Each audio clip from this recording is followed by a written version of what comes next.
Fala galera, tudo bom?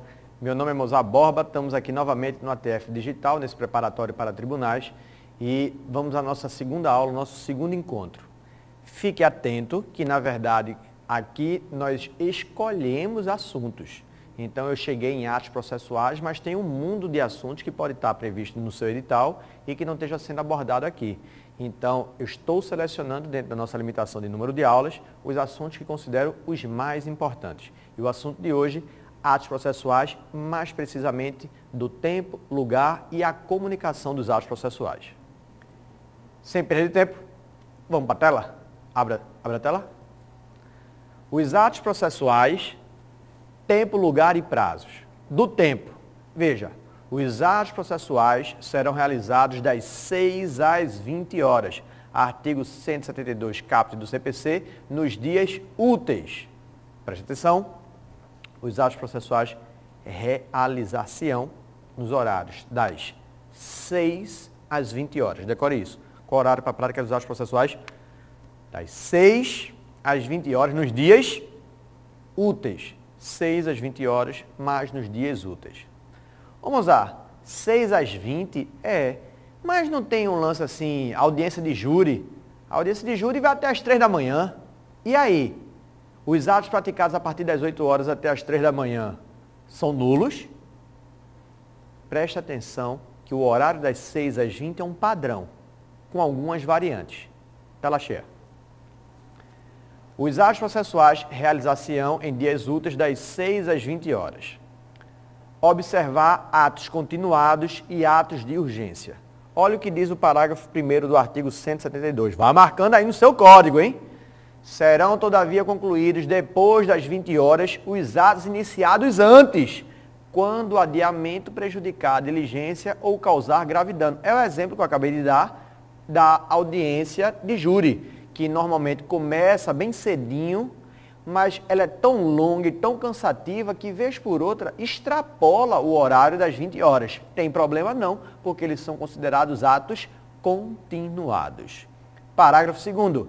A citação e a penhora poderão, em casos excepcionais e mediante autorização expressa do juiz, grife isso no seu código, mediante autorização expressa do juiz, realizar-se em domingos e feriados ou nos dias úteis, fora do horário estabelecido neste artigo, observado o disposto no artigo 5º, inciso 11 da Constituição Federal. Então, olhe para mim, qual horário para a prática dos atos processuais?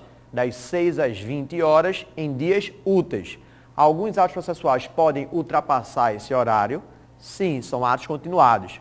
Não tem problema nenhum. Alguns atos podem ser realizados fora desses horários ou em dias não úteis.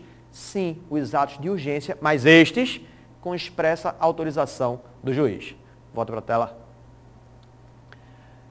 Atos sujeitos a protocolo. Bicho, isso é importantíssimo para que você entenda uma questão prática. Principalmente você que não é da área de direito e você também que é da área de direito, preste atenção. Se o meu ato, que eu vou praticar, o ato processual, ele está sujeito a protocolo, então eu tenho uma petição, ok? E eu quero dar entrada nessa petição inicial. Quando eu vou dar entrada na petição inicial, eu tenho que dar entrada no protocolo do fórum. Esse horário do fórum, o horário de expediente, nem sempre coincide com o horário estabelecido no CPC. Então imagine assim, no CPC ele não botou das 6 às 20 horas, mas o fórum fecha às 18 horas. Se você chegar às 19 horas com sua petição lá na frente do fórum para protocolar, você entra? Não entra, porque já fechou o fórum. Então, preste atenção, os atos sujeitos a protocolo realização de acordo com o horário do expediente forense. Então, você vai ter que estar atento qual é o horário de funcionamento do expediente forense. Isso que eu acabei de dizer está no artigo 172 do CPC, no parágrafo 3º. Bora ler? Abre a tela. Parágrafo 3º.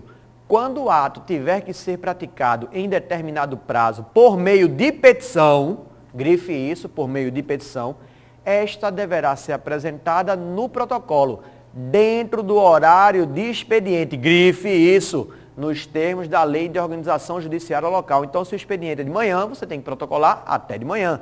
Se o expediente é à tarde, você vai ter que protocolar à tarde e assim sucessivamente. Adiantando. Observar conceito de dia útil. É engraçado isso. Porque eu acabei de dizer das 6 às 20 nos dias úteis. O que são dias úteis? Segunda é dia útil. Quinta é dia útil. Sexta é dia útil. Domingo é dia útil. A pergunta é, sábado é dia útil? Sábado? Sábado? Sábado é dia útil? Preste atenção. O código disse que não são dias úteis os feriados e os domingos, que são considerados como se fossem feriados.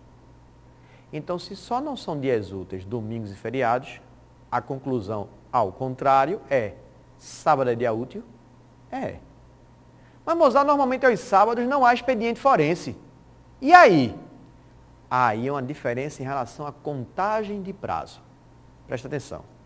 Se a pergunta for, não são dias úteis, sua prova, questão 47, letra C. Não são dias úteis, não são dias úteis. Sábados, domingos e feriados, esta assertiva está errada. Porque só não são considerados dias úteis, domingos e feriados. Ok? Sábado é dia útil? Sábado é dia útil? Sábado é dia útil? Sábado é dia útil. Mas, Mozart, aí nos locais onde não há expediente forense aos sábados, aí, quando você estiver estudando contagem de prazo, você tem que lembrar o seguinte. Nos locais onde no sábado não é dia útil, só lembrando, como é que a gente conta prazo? A gente exclui o dia de começo e começa a contagem do prazo no primeiro dia útil subsequente.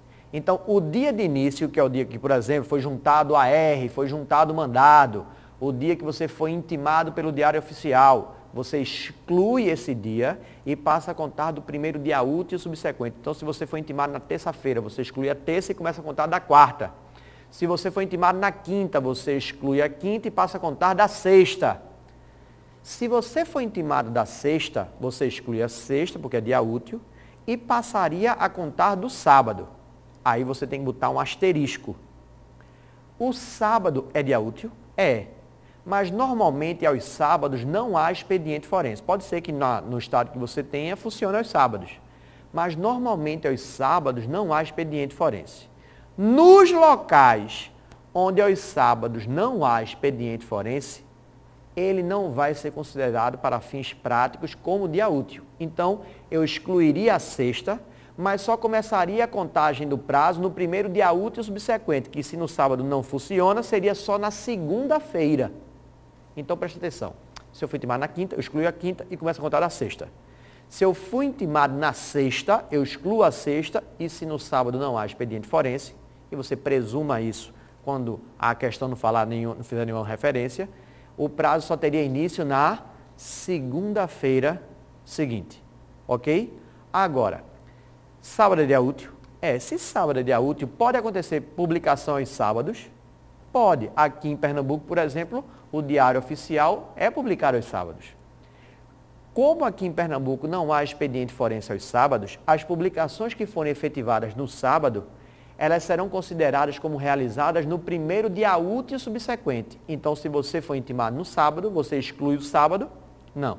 Você é como se tivesse sido intimado na segunda. Aí você exclui a segunda e passa a contar da terça-feira. Ok? Então, a pergunta de novo, para depois a gente trabalhar a contagem do prazo. Isso tudo que eu falei eu vou botar em desenho. Mas agora eu quero que você saiba o seguinte. Sábado é dia útil? Sábado é dia útil. Mas nos locais onde não há expediente forense, os prazos não terão início e nem se encerrarão aos sábados. Ok? Volta para a tela. Observar conceito de dia útil. Artigo 175 CPC, são feriados para efeitos forenses os domingos e os dias declarados por lei. Então, ele considera os dias declarados por lei, o feriado tradicional, né? E o domingo também será considerado feriado. Então, nesses 2 dias, eles não seriam considerados dias úteis, por isso que o sábado, tecnicamente, é dia útil. Observe o horário para a prática dos atos eletrônicos. Vê. Qual o horário para a prática dos atos processuais? Não é das 6 às 20. mas hoje em dia não existe uma tendência de informatização do processo, então cada vez mais os atos processuais eles são praticados eletronicamente. Se eu for enviar uma petição eletronicamente, eu vou ter que ir à sede ao fórum para dar entrada lá no protocolo. Eu vou enviar de onde? Eu vou enviar do meu escritório, pelo meu computador, vou utilizar a internet, vou enviar da minha casa, vou enviar do meu carro, utilizando um tablet, um smartphone, um notebook,